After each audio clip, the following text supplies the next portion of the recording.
La quinta generación de consolas. La quinta generación de consolas, fue la generación que marcó un inicio a Sony en el mercado de consolas. Pero para Sega la quinta generación con la Sega Saturn fue una época de crisis técnica y comercial, que a la postre selló su destino con un muy mal sabor de boca como fabricante de consolas. Sega venía de un éxito masivo con la Genesis, pero cometió errores de los que nunca se recuperó del todo, errores de los que era que obligar al consumidor a comprar piezas extra para su consola solo genera confusión y desconfianza. Mientras que Nintendo se enfocaba en los niños y un público más joven, Sega se vendió como la consola para los chicos y adultos más maduros, porque tenía juegos con más violencia y crudeza, la versión de Mortal Kombat con sangre, que Nintendo había censurado, y deportes realistas como Madden NFL. Así que en esa época la Sega Genesis en clave llamada Sega Mega Drive, era un sistema tan potente y barato, como le era posible a Sega en ese momento. Aunque a pesar de tener una ventaja de 2 años en el mercado, Sega terminó en segundo lugar por varias razones clave, razones de la que estaba que aunque el procesador de Super Nintendo era más lento, su consola tenía mejores colores y un chip de sonido muy superior, diseñado por Sony, que curiosamente juegos como Donkey Kong Country demostraron que la Super NES podía verse de nueva generación sin cambiar de consola, algo que la Genesis no pudo replicar fácilmente. Mientras Nintendo seguía siendo un gigante, por otro lado empezaron a oír rumores de que un nuevo competidor venía con una tecnología que haría que todo lo demás pareciera prehistórico. El simple anuncio de PlayStation en 1994, fue lo que ocasionó que Sega se cagara en los pantalones y empezara a entrar en pánico. Sega se enteró de que la PlayStation de Sony, estaba diseñada específicamente para procesar gráficos en 3D de polígonos, con una facilidad pasmosa.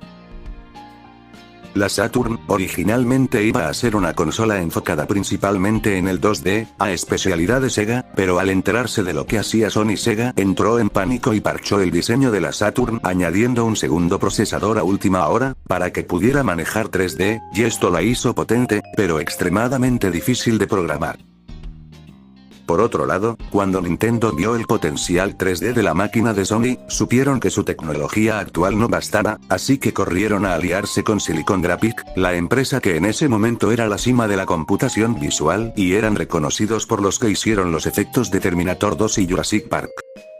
El objetivo era crear una consola tan potente que hiciera ver a la PS1 como un juguete, y así nació el Project Reality, y esto hizo que Nintendo se obsesionara tanto con la potencia bruta que retrasó el lanzamiento de su consola casi 2 años después que la de Sony.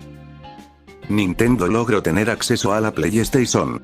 Al ver su arquitectura y potencia, diseñaron su Nintendo 64 como un PlayStation Killer. Para ese momento Nintendo tenía un sistema que era mucho más poderoso. Pero el punto negativo es que era más difícil desarrollar juegos. Habían aprendido de sus errores. O eso parecía, ya que a la salida de PlayStation al mercado, esta tenía algo que Nintendo desconocía. Y eso era un cambio a la demografía del videojuego. Nintendo seguía pensando que los videojuegos eran para niños y adolescentes, mientras que Sony entendió que los niños que habían crecido con la NES ahora eran adultos con dinero, así que por eso la PS1 tuvo un catálogo muy grande a comparación de la 64, ya que mientras Nintendo se centraba en ser la mejor juguetería del mundo, Sony decidió que la PlayStation sería el centro de entretenimiento de la casa, y esa apertura mental y técnica provocó una explosión de diversidad. Pero probablemente lo que más le dio un golpe vital a Nintendo fue el almacenamiento. Ya que, PlayStation podía almacenar 10 veces más datos. Porque un cartucho estándar de 64 tenía unos 12 megas a 16 megas, y los más grandes y caros llegaban a 65 megas como el de Conker's Bad Fur Day, o Resident Evil 2, y los discos de la máquina de Sony llegaban a pesar 650 megas como máximo. Aunque Nintendo logró bajar el precio de la 64 para que fuera competitiva llegando a costar $200, al poco tiempo de salir e incluso menos después, había más razones de peso por las que no pudo alcanzar a la PlayStation en ventas. Aunque Nintendo no era la única empresa que estaba siendo aplastada por esa generación. Como ya había mencionado, Sega lanzó al mercado su nueva consola, la Sega Saturn. A diferencia de la 64 que había sido creada como un PlayStation Killer. Sega diseñó la Saturn para ser la reina de los juegos en 2D, era imbatible en juegos de lucha como Street Fighter o Darkstalkers, sin embargo el público quería polígonos y 3D. En lugar de rediseñar la consola desde cero porque no tenían tiempo, decidieron meterle un segundo procesador central SH.2. Y el objetivo era que al sumar la fuerza de dos procesadores, la Saturn fuera técnicamente superior a la PlayStation para que pudiera ejecutar 3D de una mejor manera, y fue ahí cuando intentaron venderla como una PlayStation Killer. Pero como ya mencionamos, esto fue una decisión bien mierda, porque al tener dos procesadores trabajando al mismo tiempo, los programadores no sabían cómo carajos hacerle para desarrollar juegos, así que la Saturn era bastante potente, pero un dolor de cabeza para los programadores.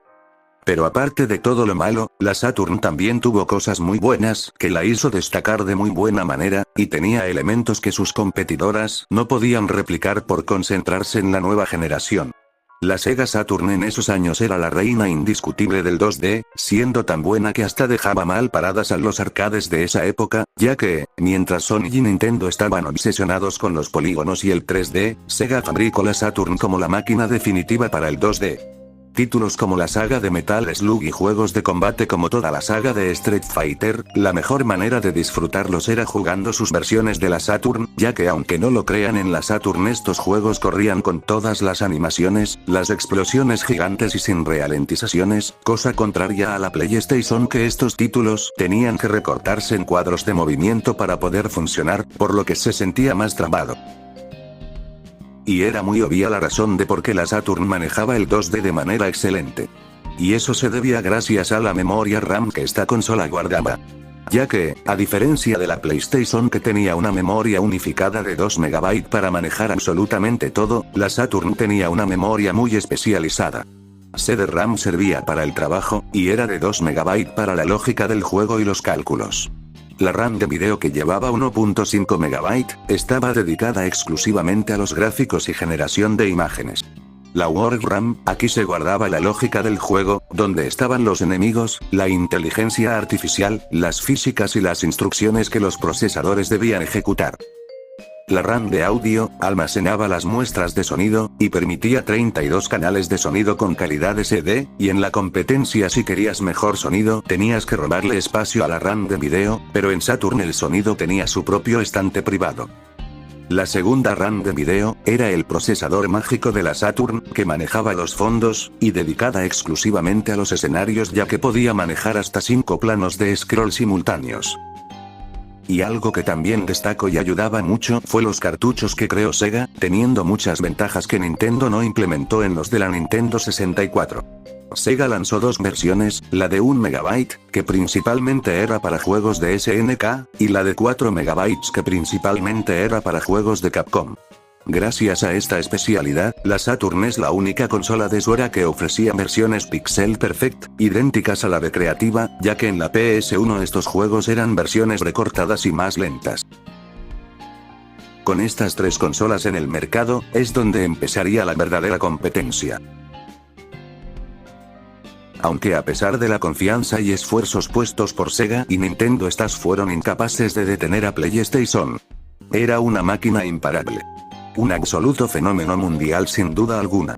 Hasta ese momento PlayStation era la definición de videojuegos en el mercado, tener una PlayStation 1 en esos tiempos era lo mejor que podías comprar. Después de pasar por todo este desastre comercial, Sega se dio por vencida en el mercado de consolas. Una verdadera lástima, porque la Saturn tenía un potencial muy bueno. Pero debido al exceso de confianza puestos por Sega y las decisiones culeras, la orilló a ser una consola más del montón. Aunque eso no cambia el hecho de que Sega sea recordada como una marca que revolucionó el mercado gaming. Y bueno, el video va quedando hasta acá. Gracias por verlo al final si es que lo hiciste, y regálame tu poderoso like nivel Dios Azul, y suscríbete para no perderte de muchos más videos. Gracias por sobrepasar la meta de likes, gente, nos vemos en un próximo video. Hasta la próxima.